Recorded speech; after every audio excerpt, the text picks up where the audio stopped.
Brought to you by V-Guard. लोकसभेच्या निवडणुकीचा exit poll जो आहे तो TV9च्या हाती आलेला आहे आणि आकडेवारी मग पाहता अनेक तफावत पण आहेत। मात्र बघायला गेलं तर आता आपल्यासोबत जोडले गेले बच्चू कडू सर, कसं बघतात एक्झिट पोल समोर आलेला आहे लोकसभेचा? एकंदरीत मोदी ह्या ते देशामध्ये जास्त दाखवतात तर महाराष्ट्रामध्ये महाविकास आघाडी कमी जागा दाखवते। आतापर्यंत गेल्या 10 वर्षाचा जर अनुभव पाहिला तर एक्झिट पोल काही कुठं खरं ठरलेलं दिसत नाही, खूप तफावत असतं।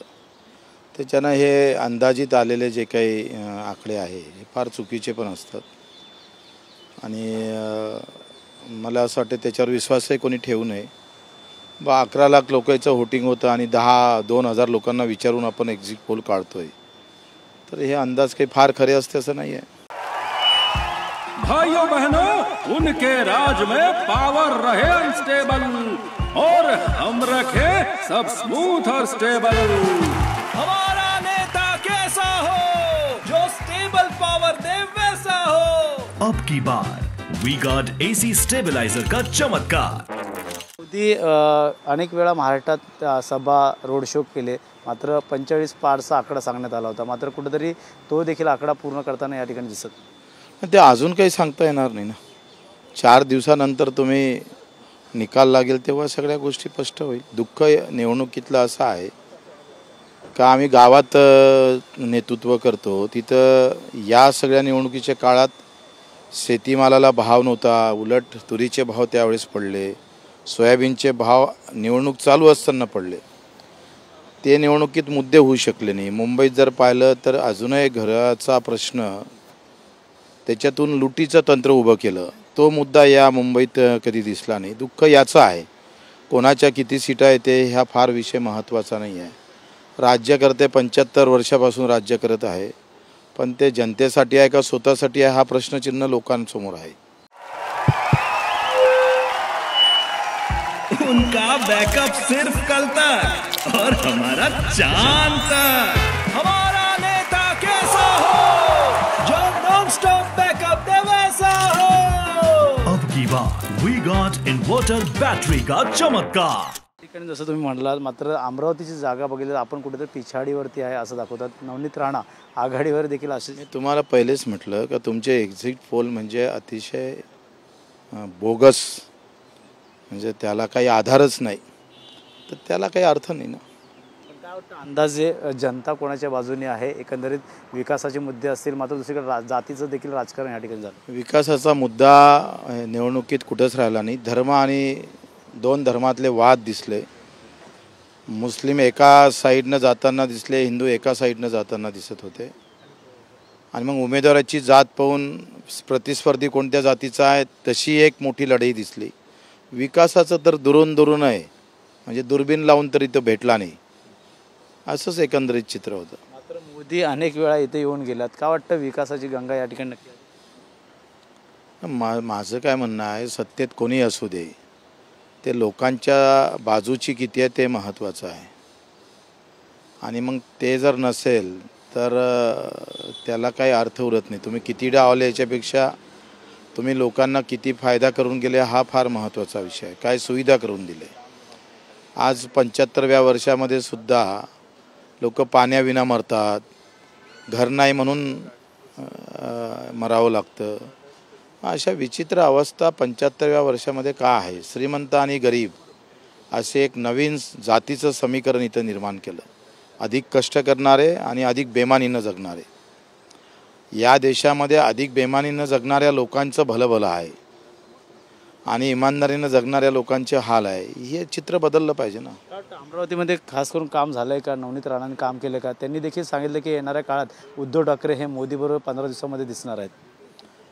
आता त्यांचंच खोटं काय आहे माहीत नाही। त्यांच्यात नवनीत राणा भाजपामध्ये आहे आणि त्यांचे पती महादेव हे त्यांची स्वतःची संघटना आहे, त्यांनी दुसऱ्याबद्दल बोलायला अर्थ तरी काय?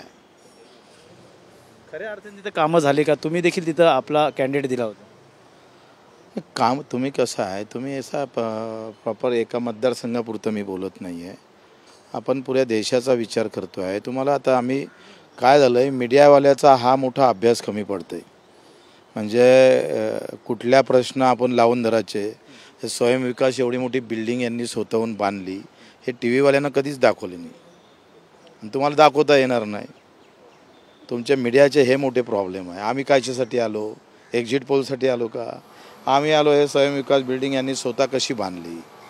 यांना 300 स्क्वेअर फूटमध्ये राहणारे लोक आता 1000 स्क्वेअर फूटमध्ये लोक राहतात आणि त्यांना किमान मला वाटते 10,000 रुपये महिना भेटणार. हे मुंबई या राज्याचं कर्जही माफ करू शकतं, इथं प्रत्येकाचं घर पण भेटू शकतं आणि अख्ख्या राज्याला श्रीमंत करू शकतं असा हा प्रकल्प आहे. पण ते मीडियावाले कधी दाखवतच नाही.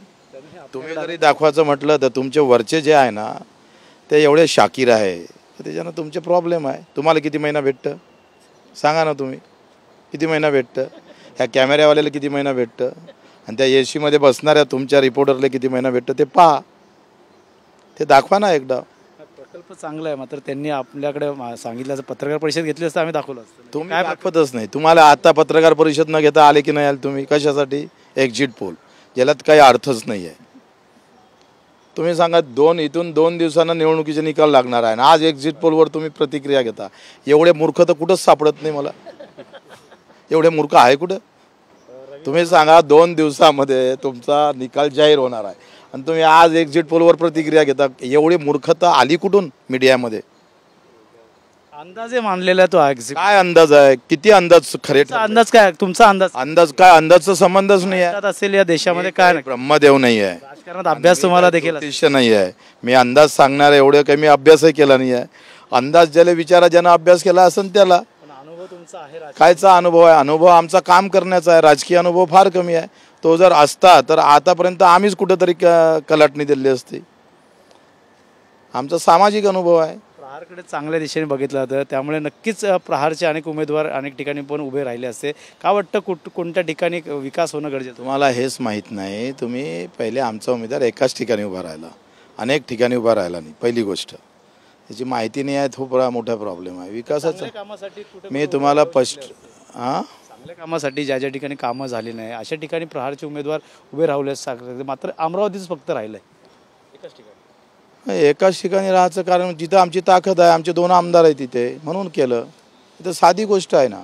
काय गणित आहे तिकडे? तिकडे काय गणित? आम्ही निवडून येणार, आमचा उमेदवार निवडून येणार. मात्र रवी राणा म्हणतात की तुमचं नाव न घेता अहंकार आहे त्यांचा, अहंकार मोडून काढणार जनता. कसं आहे, जनता कोणाचा अहंकार मोडून काढणार? निवडणूक ही काही मला वाटते पहिले शुद्धता होती ज्या लोकशाही निवडणुकीमध्ये, ते संपली आहे ना. शुद्धता राहिली कुठे? मतदान हे पवित्र भावनेतून व्हायला पाहिजे, ते राहिलंच नाही. कुठं पवित्र राहिलं आता मतदानामध्ये? इथं जाती धर्माचे झेंडे यायला लागले, पैसा यायला लागला, बिल्डर यायला लागले, सगळ्याच गोष्टी आहे. तुम्ही पाहिल्या नाही काय का साध्या शिक्षक मतदारसंघातून शिक्षक लोक कमी निवडून येतात, बिल्डर जास्त येतात. कुठं पवित्रता राहिली? कशी माणसं पाहिजे म्हटलं? तुम्ही असले तर फारच चांगलं. आलेला आहे. 8 किंवा 10 जागा येतील आणि ठाकरे गटांच्या 9 ते 11 जागा. मला हे सगळे बोगस आहे, बोगस एकदम. त्याच्या मागं लागू नका. मी तुम्हाला 4 तारखेला व्यवस्थित हे देईन. या ठिकाणी 4 तारखेला नक्की रिझल्ट येईल, तो हाती लागणार असं त्यांचं म्हणणं आहे. मात्र आता सध्या तरी जे एक्झिट पोल आहेत त्यानुसार आता कशा प्रकारची आकडेवारी 4 जूनला येईल हे देखील आता पाहणं गरजेचं राहणार. त्यामुळे अर्थर्वसह Ganesh Sora, TV9 Marathi, Thane. Brought to you by V-Guard.